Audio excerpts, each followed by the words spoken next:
Намаз бул менин бизнесимдин күчү. Көп адамдар айтат да, намаз менен бизнестин эмне тиешеси бар, акчанын эмне тиешеси бар, намазды Алла Расулу үчүн окуш керек, намазды акырет үчүн окуш керек дейт. Бирок андай эмес. Намаз акырет үчүн дагы окулат, бул дүйнө үчүн дагы окулат. Пайгамбар саллаллаху алейхи вассалам өзү сахабаларга үйрөткөн. Эгерде силерге кандайдыр бир кыйынчылык келе турган болсо, дүйнөлүк болсун, акыреттик болсун, намазга кайрылгыла деген да. Аллах Таала да Куранда айткан: "Астагфирулла вастагини бис-собри вас-сала".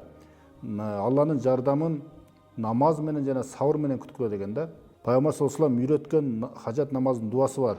Иншаллах комментарийге жазып коебуз. Ошол дуаны окуп, дуа кыла турган болсоңуздар, сөзсүз Аллах Таала кабыл кылат да. Абу Бакыр разияллаху анху айткан: "Аллах Таала менен сүйлөшүш оңой" деген да. Ал үчүн 2 рекет жакшылап даарат алып намазга тур деген да. Намаз бул Алла менен сүйлөшүү. Алла менен сүйлөшкөндө Аллах Таалага өзү жардам берет. Жүрөң тынчтанат, жаңы идеялар келет. Аллах Таала чыгыштын жолдорун көрсөтөт.